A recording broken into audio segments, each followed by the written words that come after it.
Olá, estamos de volta com o Senado agora. Os senadores votaram nesta quinta-feira a medida provisória que autoriza empréstimo de 30 bilhões de reais ao BNDES.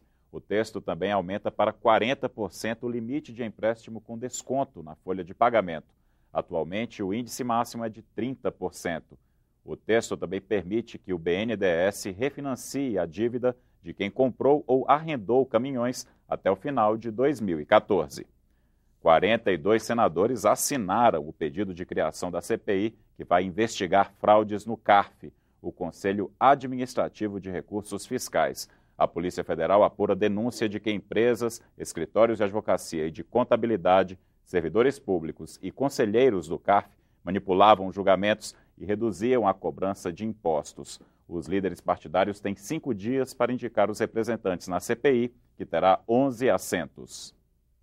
Nós estamos aguardando que os líderes indiquem os nomes que comporão a comissão e, no prazo do regimento, na forma do que o Supremo Tribunal Federal decidiu, se os líderes não indicarem, nós vamos indicar rapidamente para que essa CPI comece a trabalhar. Um detalhe no currículo de Luiz Edson Fachin, indicado para ministro do Supremo Tribunal Federal, provocou polêmica na Comissão de Constituição e Justiça.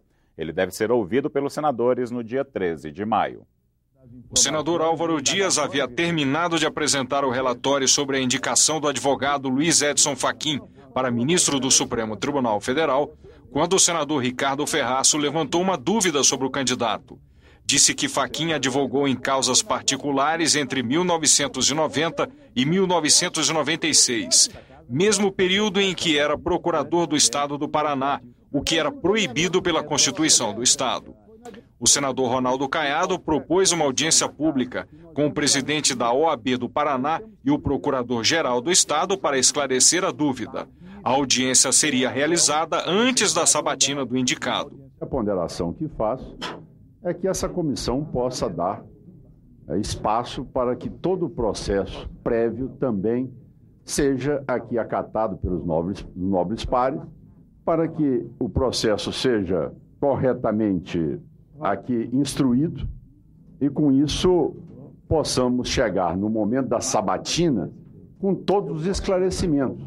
Outros senadores disseram que a dúvida pode ser esclarecida pelo relator no prazo de 5 dias úteis, que sempre é concedido para a vista coletiva do relatório, ou com o próprio indicado na sabatina. O regimento, tomando a cautela devida disso, estabeleceu claramente o prazo que deve ter da leitura do relatório e, em seguida, a sabatina, a arguição e votação do indicado. O requerimento, nesse sentido, passa a ter, não tem outro termo, caráter protelatório. O pedido de audiência foi rejeitado. A data da sabatina ainda não foi marcada, mas o dia 13 de maio, quarta-feira, é a mais provável. Após decorrido o prazo de 5 dias úteis, previsto para vista coletiva. E esse prazo, então, não termina na quarta-feira, agora, dia 6 de maio? Não há possibilidade, até porque nós temos um feriado aí pelo meio. A sabatina não pode ser um clube de amigos. Nós estamos sabatinando alguém que foi indicado para ocupar um cargo vitalício na mais alta corte do país. Portanto, é mais que natural que todos esses questionamentos possam ser feitos. Há algumas questões de natureza política que são suscitadas e que devem ser resolvidas exatamente na sabatina. O senador Álvaro Dias explicou que Fachin tomou posse como procurador do Estado em fevereiro de 1989. A Constituição do Paraná foi promulgada em outubro do mesmo ano. Por isso, não haveria impedimento para que Fachin atuasse como advogado. Em audiência na Comissão de Infraestrutura esta manhã, o ministro dos Transportes, Antônio Carlos Rodrigues, explicou a falta de investimentos no setor. O ministro Antônio Carlos Rodrigues foi convidado para conversar com senadores sobre a situação do setor de transportes no Brasil. Parlamentares de vários estados se revezaram para reclamar da falta de investimentos e de obras atrasadas ou paradas por falta de pagamentos. Nós estamos vivendo num momento que o senhor fala do momento da crise. Então, os recursos são poucos. Então, o Brasil vem com uma falta de planejamento há muito tempo, né? Em todas as áreas, mas no caso da área de transporte, é mais preocupante ainda, Porque se você não planeja a médio e longo prazo, dificilmente você consegue fazer com que essa malha tenha aí uma condição ideal de trafegabilidade. A nossa situação em Mato Grosso, como os demais, mas estou falando pelo meu estado, é lamentável de ver o que está fazendo. Vai ter várias reclamações dos senhores. Está parando a obra tal, parou a obra tal. Parou sim. Eu não vim aqui, não tem cortina de fumaça. Eu não posso esconder o que está acontecendo no Ministério. Tudo que aconteceu, o que está acontecendo no Brasil, afetou muito o meu setor de transporte. Por quê? As grandes empresas estão no Lava Jato, que tinham suporte de aguentar a fase de atraso de pagamento. E as pequenas não têm. O ministro foi elogiado pela sinceridade. O senhor nos desarmou logo de saída, porque os senadores de todo o Brasil estão aqui desfiando seus apelos, suas aflições com relação à carência de rodovias de qualidade no país. Não está sendo polido, não está sendo mentiroso, está sendo olhando para a gente e sendo verdadeiro, dizendo, olha, não tem dinheiro, acabou. O ministro se comprometeu a voltar ao Senado para dar maiores esclarecimentos. Segundo ele, enquanto não souber quanto o Ministério dos Transportes terá em caixa, ele não poderá decidir onde os recursos serão aplicados. Eu estou à disposição, a hora que eu saber, e vim apresentar aqui o que eu vou ter. Olha, eu vou ter X de recurso, as prioridades que nós demos é Y, Z e X. A comissão que analisa as obras de transposição do Rio São Francisco se reuniu nesta quarta e elegeu Benedito de Lira como vice-presidente. Os senadores aprovaram o plano de trabalho apresentado pelo relator Humberto Costa. Estão previstas audiências públicas nos estados banhados pelo rio.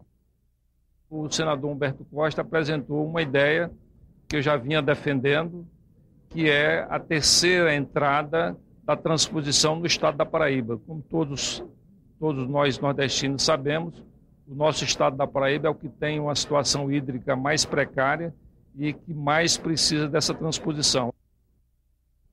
O ministro da Integração Nacional, Gilberto Ock, deve vir ao Senado na próxima semana para explicar o andamento das obras. Projetos que garantem mais recursos para o saneamento básico e instalação de novas UTIs foram aprovados nesta quarta-feira na Comissão de Assuntos Sociais. Os senadores também querem mais transparência na relação entre pacientes e profissionais da saúde. Estabelecimentos de saúde podem ter que fixar em locais de fácil acesso quanto cobram pelos serviços prestados. A obrigatoriedade da tabela de preços foi aprovada na Comissão de Assuntos Sociais. O projeto segue agora para a Comissão de Defesa do Consumidor. Os senadores também aprovaram mais recursos para o saneamento básico, dinheiro do PIS e da COFINS, que seria revertido para obras de água e esgoto. A matéria ainda será analisada pela Comissão de Assuntos Econômicos. Ao investir R$1 em saneamento básico, nós vamos economizar no mínimo de R$4 a R$5 na saúde. A criança desidrata com essas diarreias, as chamadas doenças diarreicas ou gastrointestinais, e uma das causas mais frequentes é exatamente a questão do saneamento básico. A Comissão de Assuntos Sociais também alterou a Lei Orgânica da Saúde, dando mais poderes às secretarias estaduais no planejamento e organização dos serviços de urgência e emergência. O projeto, que ainda será analisado pelos deputados, também facilita a abertura de UTIs em pequenos municípios. No interior, em cidades menores, nós pudéssemos ter as chamadas UTIs tuteladas, ou seja, especialistas em medicina intensiva e que, embora não façam parte formalmente daquela instituição, podem ser responsáveis pelo funcionamento desses leitos. A Comissão de Desenvolvimento Regional e Turismo ouviu hoje Kleber Ávila Ferreira, titular da Superintendência de Desenvolvimento do Centro-Oeste, a SUDECO. Ele falou sobre a atuação do órgão nos últimos tempos e planos traçados para o futuro.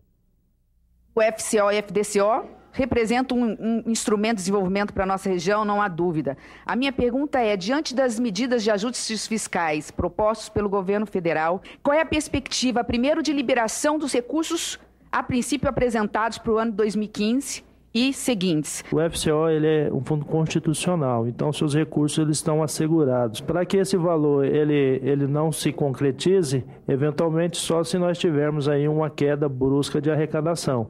Em relação ao FDCO, nós aprovamos cerca de 1,1 bilhão para 2015 e até o presente momento ele foi sancionado sem veto pela presidência, e aí a gente tem uma certa tranquilidade em relação ao FDCO quando o número é aprovado, por conta de que ele é uma operação de financiamento, então ele não impacta no resultado primário do governo. Na segunda parte da reunião, a comissão ouviu o diretor de estrutura ferroviária do DENIT, Mário Dirani, e o coordenador-geral de planejamento do órgão, André Nunes. A Comissão de Direitos Humanos aprovou hoje projeto para impor ao poder público o dever de coletar informações biométricas e de material genético dos pais e parentes das crianças desaparecidas ou em situação de risco. Nos casos em que os familiares não sejam conhecidos, deverão ser colhidas informações dos menores. O objetivo é formar um banco de dados nacional de perfis genéticos e biométricos. Os senadores também aprovaram um projeto sobre o ingresso de pessoas com deficiência por meio de cotas em universidades e instituições federais de ensino técnico. As matérias seguiram para outras comissões do Senado. O programa Bolsa Permanência foi criado para combater a evasão de alunos de baixa renda no ensino superior. Pagamentos irregulares para beneficiários indígenas do programa motivaram a realização de audiência pública na Comissão de Educação. O estudante de Engenharia Ambiental da Universidade Federal de Tocantins, Avanilson Carajá, descreveu o que acontece com os indígenas em função da irregularidade nos pagamentos do programa Bolsa Permanência. Meu primo mora comigo, não teve condições de ficar em Palmas, trancou a faculdade e foi para a aldeia para esperar a bolsa sair e está lá na aldeia até hoje. Praticamente com curso perdido já, por quê? Por causa do atraso da bolsa. Porque quando atrasa a bolsa, você não consegue pagar o aluguel, você não consegue pagar o transporte, você não consegue pagar a sua alimentação, que são os RU, materiais. O Ministério reconheceu que há irregularidades, mas considera que não houve atraso nos pagamentos. A gente passa a considerar atraso quando passa de um mês em que a bolsa não foi paga. Ela está sofrendo oscilações em termos de alguns dias, né, dentro do mesmo mês, que é previsto o pagamento. E não ela não sai na data que a gente pode prever. Tem uma reivindicação de um calendário, a gente tem um calendário definido, o caso é que a gente não pode garantir quando vai haver disponibilidade financeira para o apoio dessas bolsas. A exigência de uma declaração da FUNAI de reconhecimento da identidade indígena para participar do programa Bolsa Permanência foi questionada. O Brasil ratificou uma convenção da OIT sobre povos indígenas e tribais que considera que a autodeclaração de identidade deveria ser suficiente em todos os casos. Não é a FUNAI que vai dizer que a pessoa é indígena ou não. Esse é um autorreconhecimento, o reconhecimento da própria comunidade, e se a universidade tiver um programa específico e diferenciado, isso não vai ter problema. O Senado agora volta a qualquer momento com outras notícias. E se você quiser receber informações da programação da TV Senado, se inscreva no nosso canal do YouTube. Acesse youtube.com/TV Senado. Até a próxima.